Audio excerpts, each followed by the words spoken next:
and welcome back to Elevating Beyond with a 2-word mission statement: change lives. And look, as you notice, I'm not in the studio today. I have the honor of, I've been bothering this guy one. If you haven't recognized right here, I have next to the left of me, I know him as E.T. It's Dr. E. It's E.T. Only doctor when I'm as a gig and I need to use my credentials.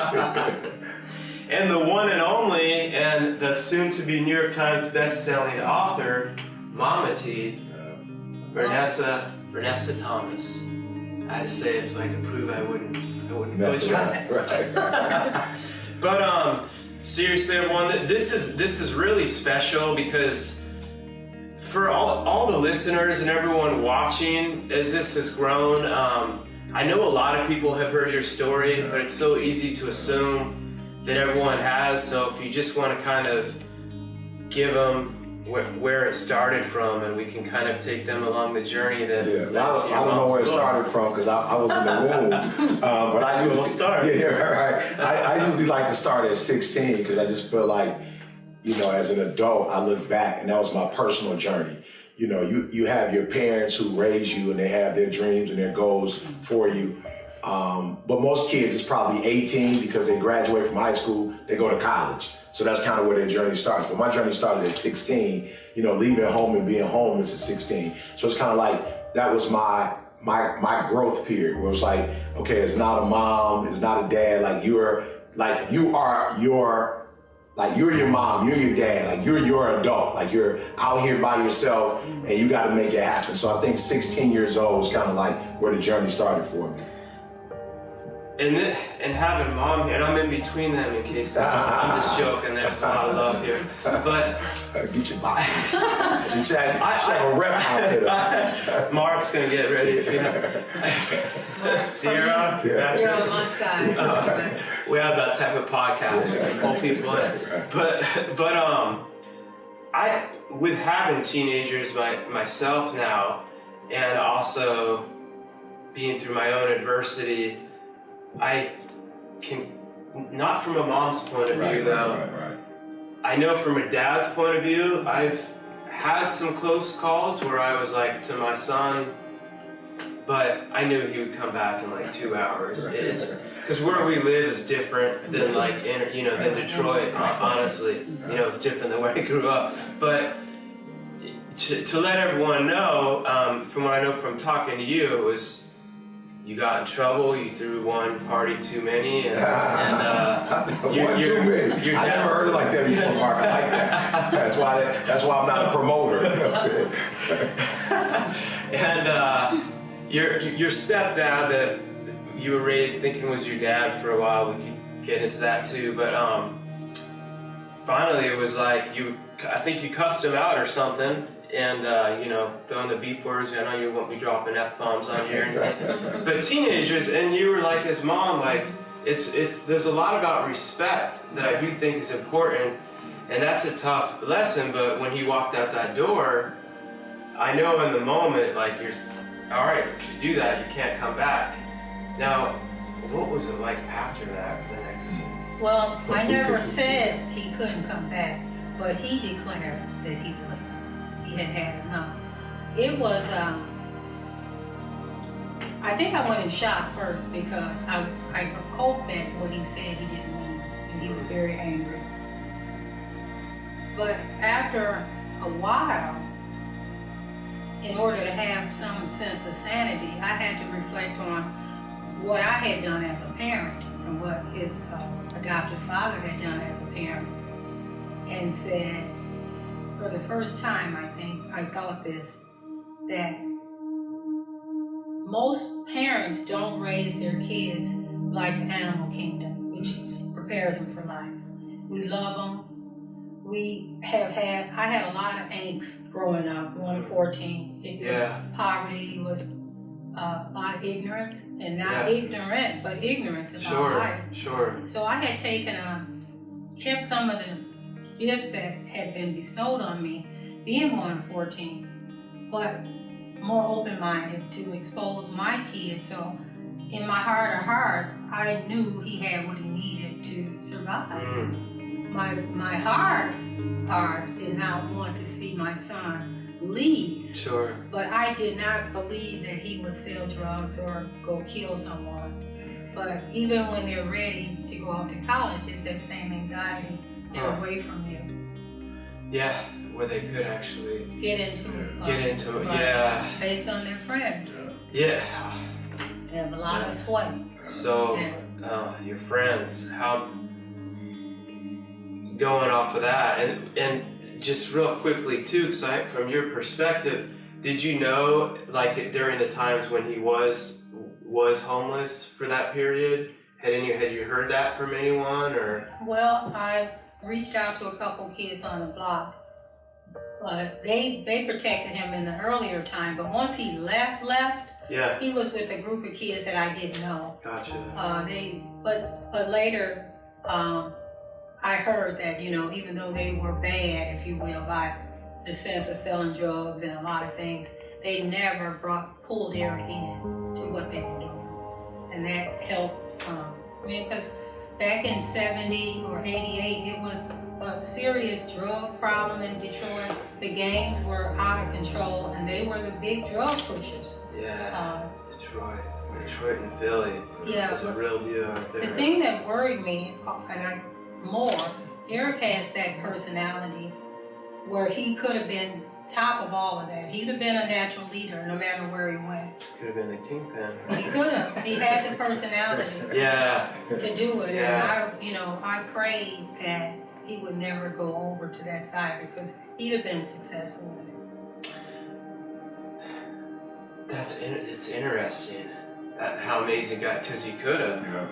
Because obviously, I was actually doing pretty well, unfortunately, making a lot of money, living that life till I woke up in jail, thank God, you know.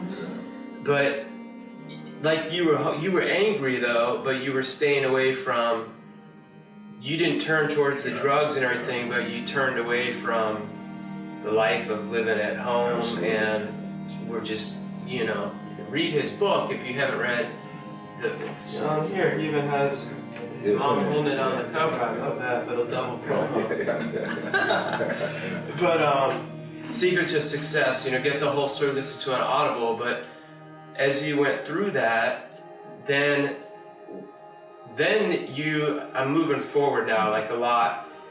Went through your whole transformation, which always happens overnight, right? Overnight success, overnight, man. Yeah, right. 10 years overnight, right? Yeah. Right. It's taken me 12 to become.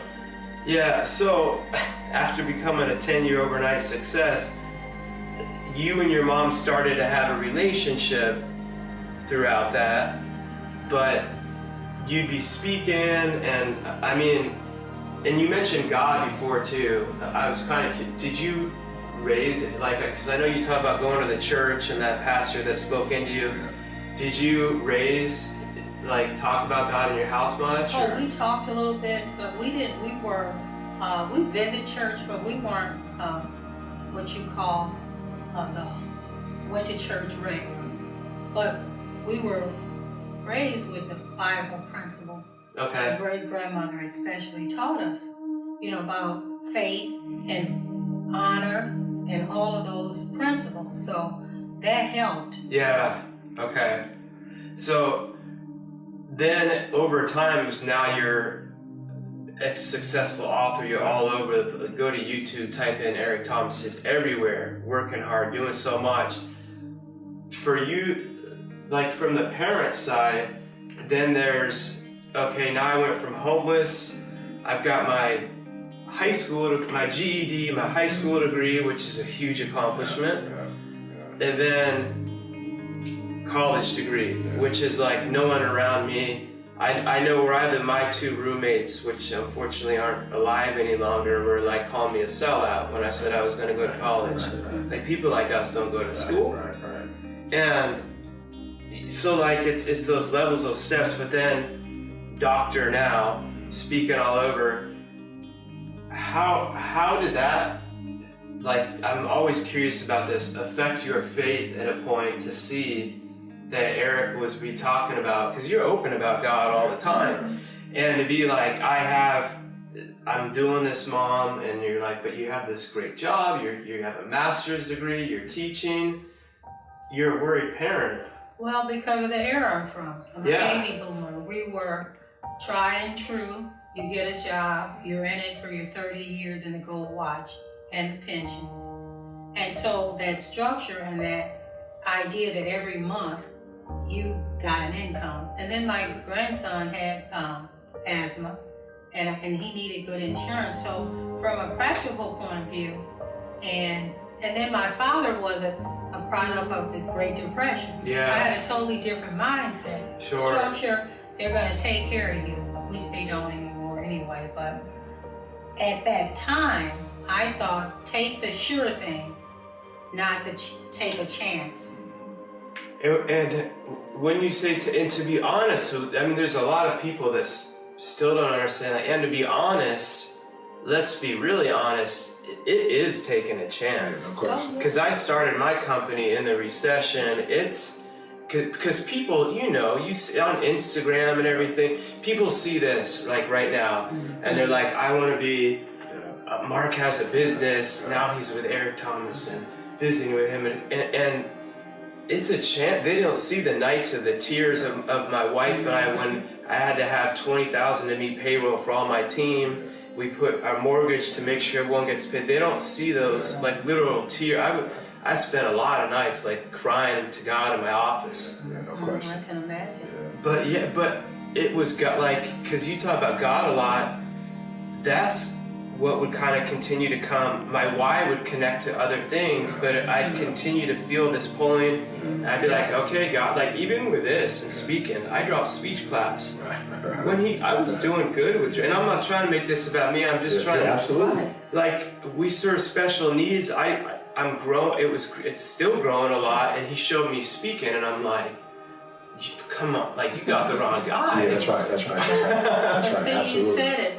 I didn't have Eric's vision, and he didn't ask me what to do, he asked my opinion.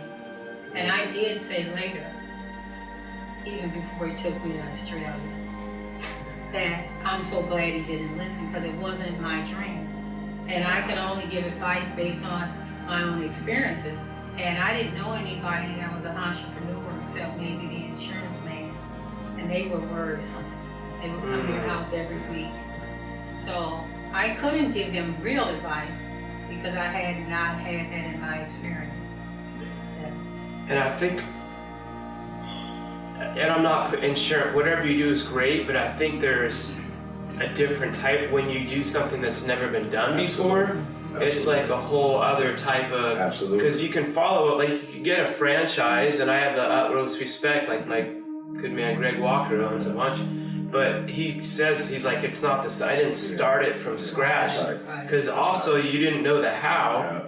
You're like, Mom, I have this, what was your first, what was that conversation like? Like, what were you telling her? Well, what's weird about the conversation is, it's, you know what you want to do.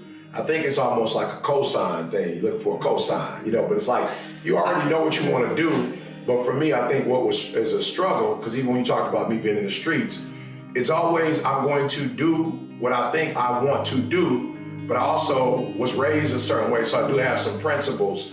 So I'm trying to. It's that dichotomy. I'm trying to do, both at once. So it's not like if my mom tells me she doesn't like it that I'm going to stop doing it. But I'm hoping that, for the sake of, like energy, one accordness, unity, I'm hoping I'm going to say it, and she's going to be like straight, so that way I don't have to deal with maybe any of the negative, because for real, if somebody you love says no, you kind of carry that thing a little bit. Yeah. It's like that negative energy, like, man, they don't, you know what I'm saying? But actually that negative energy was great, because part of the test and part of saying, all right, cool. I have to now prove to everybody, and not in a bad way. No. Like I have to prove that this thing works. So because I know if it works, you're not going to be negative. Like you're not negative for negative sake. You're negative because you really feel like it may not work. So for me, it's like, all right, good. I feel you. I'm even grateful that you talked about the stability part, because I do need to get insurance for my son, and I do need to get insurance for my wife. And I remember getting insurance and feeling like, I really made it, because when I was getting the checks, that was cool.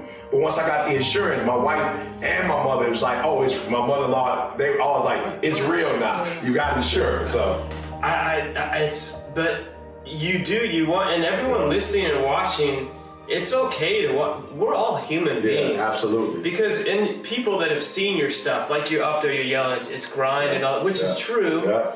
But you go through the fear, you go through the doubt. Yeah, we go through it. Yeah. But also because people will ask, like, how do I really find that? And I know there's different like techniques to give, but it's kind of like, I don't know how to tell. You have to keep going. And anyone, like, I was in jail, you were home, like, the fact that we're all sitting right here is proof that there's a lot of people smarter than me that can do this. But you have to go through your mom or your dad.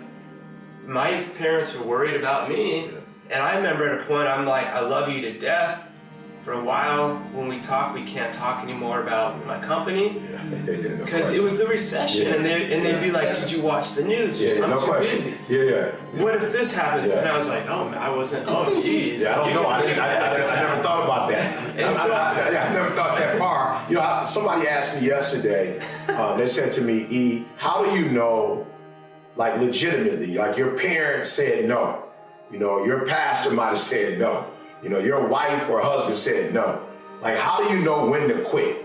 You know, because they was like, yo, this is what I think I'm called to do, but like, at what point do I abandon this because I'm not seeing the results? And I said to that individual, there's one thing I can tell you, no matter what has happened to me as it relates to this gift or this ministry, whatever you want to call it, a calling, that my heart was always in it. Yeah. And so I said, once your heart is out of it, then you need to get out of it. You know, so but if it's just you don't have no money, but your heart is still in it, you feel it like this is, you know, so for me, homeless, high school dropout, whatever, college, got kicked out of college on academic probation, took 12 years. My heart was never like, I don't want to finish school.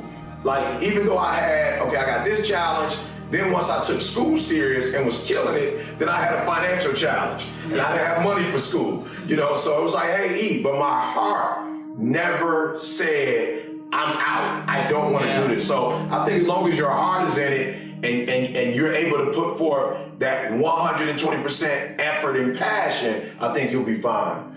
Yeah, and I feel like sometimes, like when I always say never give up. Like, I've thrown in the towel a lot. And God's like, pick it back up, dude. Wake yourself off. Like, all right, I'll wake up and start again. But then I'll get like something from someone. It may be an email or something that right at the right time too that just reminds me. It's not even money. It'll be an email that'll come and they'll be like, I was going through a really dark time. And I was listening to your show lately because I'm so busy with my other companies. I was thinking for a while, I don't know if I want to keep doing it. And I get that email, and then that's where God's like, it's not about you. That's it. Like, it's not about, you don't get to give up. That's it. You don't get to give up. I like that. You can use that. I like that. I like that a lot. I don't get to give up. You don't. But what I love about this, like the ripple effect, is what people don't see is now look, because of that, and there's been a long process there, you see it takes time, all of a sudden your beliefs start to change. Because people say, what can I do for my friends, my family that don't want to change? And I know I had this, like, unfortunately they're both dead. And I always say the best thing you can do is with love, be the best you. And they might not tell you, it might take decades, but the light shining through you, like my dad admitted, it made it 10 years later. He's like, I was worried all the time. He said, my faith in God is stronger because of you. And I see this now. And you have a book. When I saw that our relationship was healthy, it would stutter and peter out.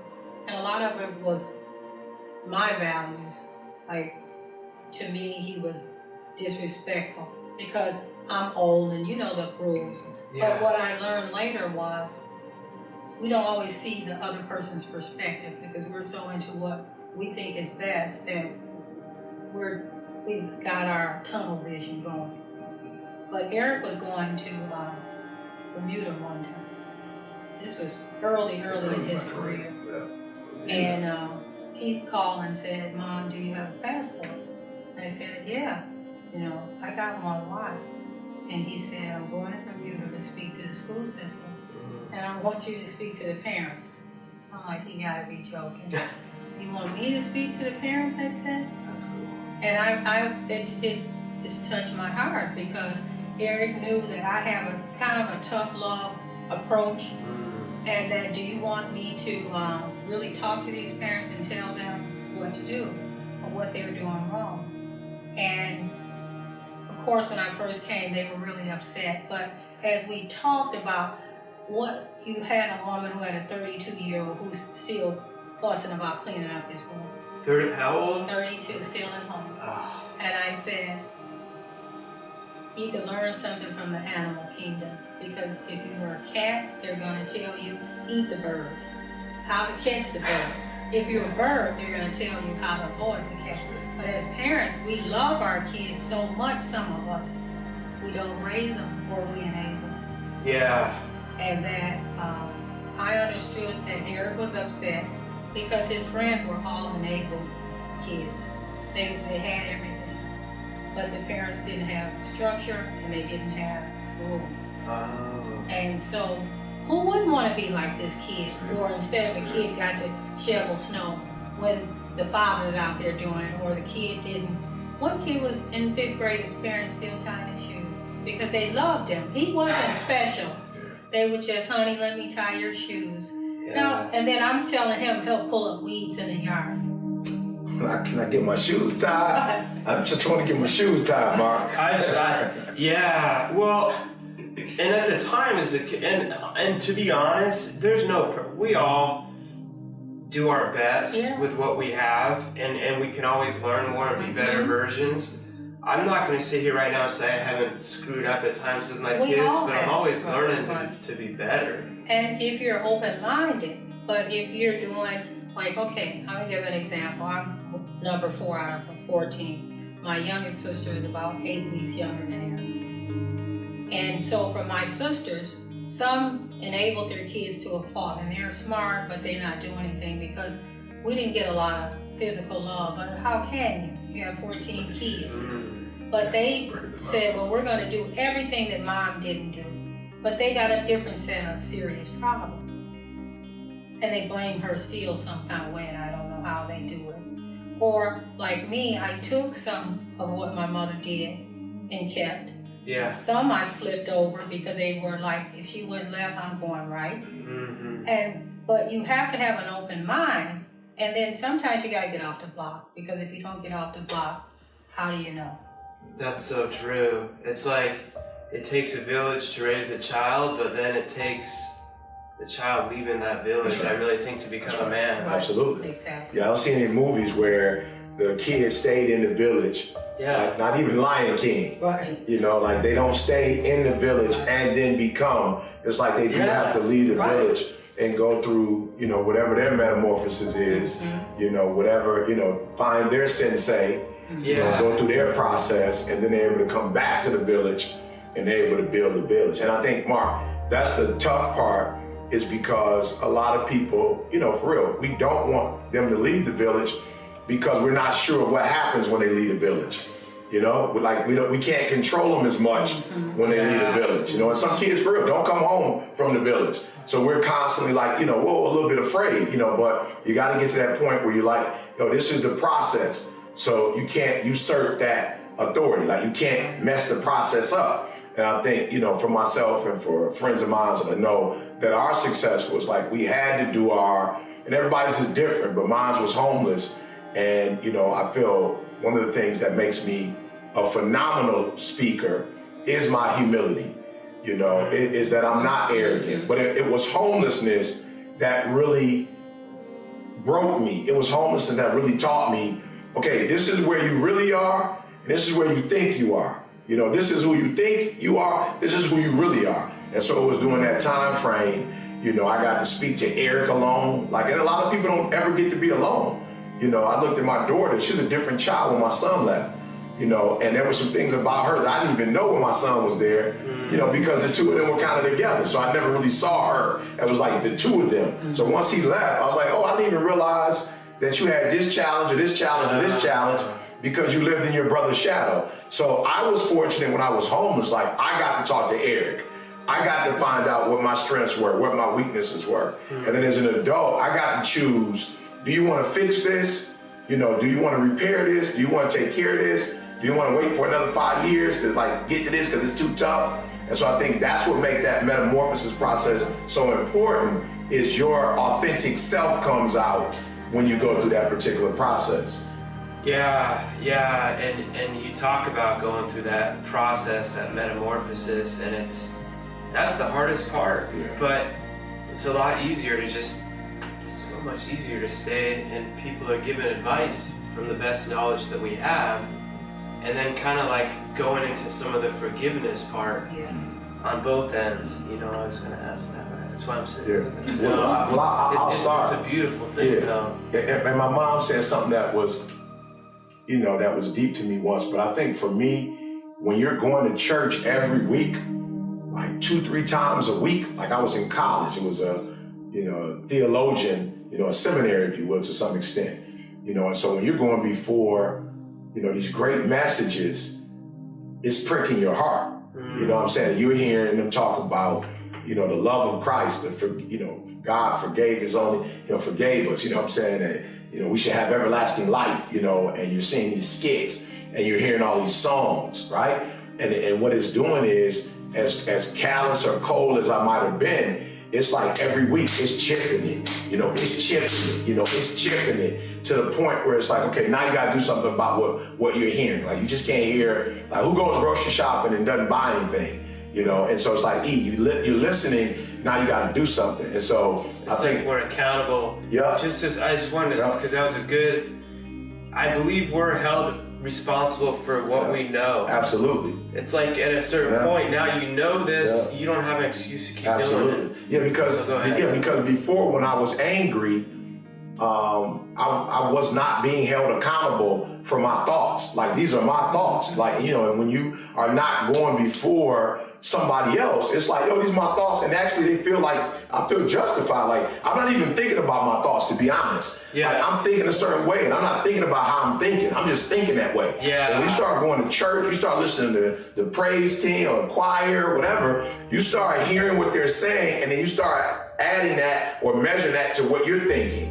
And it's like, whoa, that's not like, whoa, I'm coming to church and loving church, but the basis of it is forgiveness. That's what the core message is. For God so loved the world that he gave his only begotten son. So whosoever believe in him, you know, they shall have everlasting life. He's forgiving you for what you've done. Yeah. And I was like, whoa, you're saying, like, not only you're hearing it, you're now going out and speaking it, but you're not doing what you're saying. You know, and you have to do what you say if it's going to have power. That's the difference between theory and practice. You know, theory, you can hear it, but practice means you're actually taking what you're learning and you're doing something. But to be honest, long before my mom, I had to take personal responsibility. Like I feel like before you can really forgive somebody, you got to forgive yourself. Yeah. And so for me, it was like, yo, you were homeless. Like you did that to yourself. Like you didn't have to do that. You came to college, because now I'm in college now. Yeah. And so the mistakes I'm making on the streets, the mistakes I'm making in college have nothing to do at home. Like, and I'm still making mistakes. So I used to think, well, if I leave the house at 16, then I'm good. But I still had the same problem. And so I tell people all the time, this is how you know you need to change. No matter what environment you're in, I don't care who you're dealing with, if you're seeing some of the same problems, I don't care if it's the same job, it's relationships. If you keep seeing it and you in it, and the other person's not, that you said was the problem, and they're not in it, but you still having the same. So it's like, okay, you're still having some of the same challenges. You're still forgetting stuff. You know what I'm saying? You're still not being responsible. You're still procrastinating. All right, you're gonna have to forgive you because you've let you down. And then once I was able to deal with Eric and say, okay, Eric, now you need to go back to college, like because you messed up, or you need to do this, or you need to do that. At that point, then I was able to say, all right, who else do I need to forgive? All right, and for me, forgiveness is not, I hear a lot of people say, forgiveness as I gotta forgive that person. To me, I don't really buy into that. Like if somebody dies and you didn't get a chance to talk to them, like your whole life can't be held up because they're gone. Yeah. I just feel like if that person's alive, you can go talk to them. You can talk to them about your process of forgiveness, like in your mind, what that means to you. Yeah. You understand what I'm saying? You can write a letter, like I think you talked about before, Yeah. Write a letter even and get it out and read it at the For you though, that's what I'm saying. It is. Like it's therapy for you. So when you say I gotta forgive you, no, I don't have to forgive you as the human. I have to forgive you in terms of my perspective and my mind and how I perceived what I was going through. Because I had a lady tell me the other day, I spoke and she was like, I want to talk to you. And I didn't even, I was like, okay, what you want to talk about? She's like, well, we need to talk. And then she had a stern look on her face after a presentation. And I was like, okay, I'm confused. She's like, I have art with you. And I was like, art? I was like, do I know you? I was like, I don't know. You can't have art with somebody that you don't know. She said, I have art with you. I said, art? I don't even know you. It's not possible for you to have art with me when I don't know you. She's like, well, you said some stuff that, I debate. I said, you can't debate my testimony. This is my life. I'm telling you my experience. You can't debate my experience. So I think when people say I have to forgive, sometimes they take that the wrong way. So for me, it just means, how I perceived it, what I thought, what I was going through, because I wasn't like sexually abused or physically abused. So I'm not, if somebody does that to you, that's one thing. That didn't happen to me. But I had to forgive myself, and I had to forgive my concept of what I thought, what my expectations were. Like you didn't meet my expectations. You didn't do the stuff that I thought you should do. And I need to let that go. And then I need to move on in terms of our relationship from this point forward, clearing the expectations up, knowing, okay, what do you expect? What do I expect? Okay, we're gonna move from here, and then I'll never get angry with you. Why? Because I don't have no expectations. Like, you can't get mad at somebody when you don't have expectations, and I don't mean like you lower your standards. No, I just mean I don't put what I think you should be doing on you, and you don't put what you think I should be doing on you. We just determine what this relationship should look like, and then we move from that point forward. And you're not dragging the weight around all the time, so you're doing your other stuff, and it's like an elevator. You can't go to that next level because that weight's holding you down, and that's kind of where it is for you. You let it go because it's amazing that it's worked out this way. But I've seen other cases where people have to forgive, and their dad's on death row or something, and they can't even talk anymore. That's right. But it was still for them. Like, I let it go. I've given it to whatever they believe in. Usually it's I let it go to God, and I don't have aught with that because I've never not seen someone that has flourished themselves. Oh, right afterwards. From doing that. Well, one of the things that Eric talked about, getting pricked by going to church. It was the opposite for me. Not the church part, but I had so many people that came to me to, Eric was ungrateful. He was, you did everything for him. And I had to tell him, look, the problem I'm having with my son, his father don't have that problem. He was never in the midst of it, even though they had the confrontation. His heart was fine. He said, I was a good father. Eric's going through his go-through. I'm not upset. Whereas I was upset, and I suppose in the early beginning, my family, especially on both sides, kind of knew about the drama. But I had to say, don't come to me no more. I don't want to hear your opinion because I'm stressed out.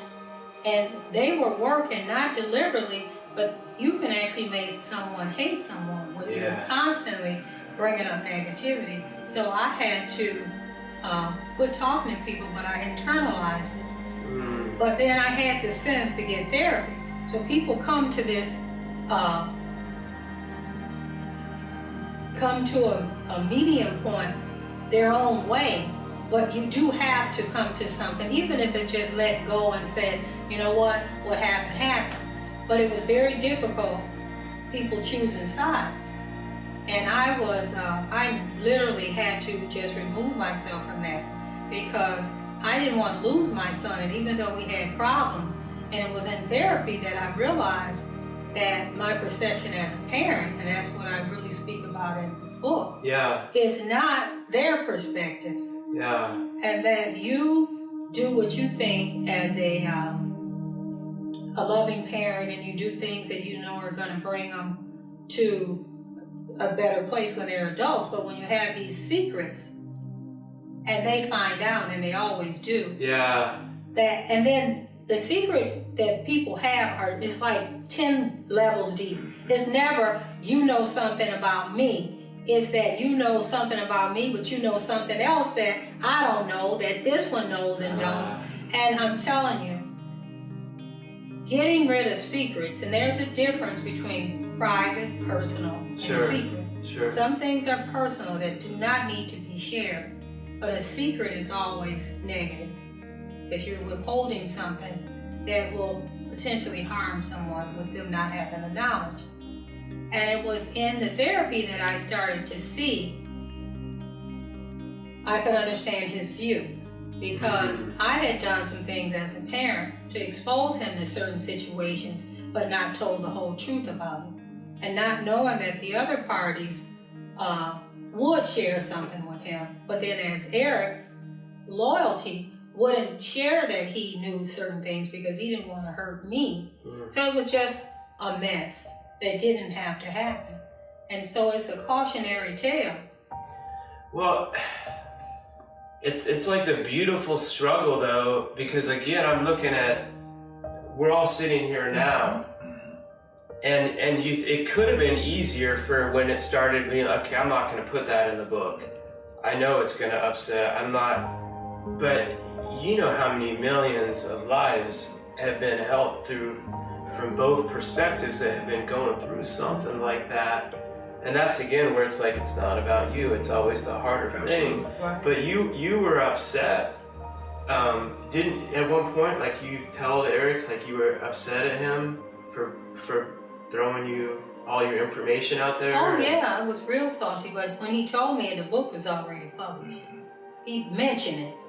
Okay, now I'm gonna use that term. He mentioned it. And of course I was, because it had gotten out all the things that had happened with the 3 families involved. Yeah. But it was only years after that more stuff came out. But I was working corporate America. Yeah. I left Chicago when I married. Came here, it was like a do-over.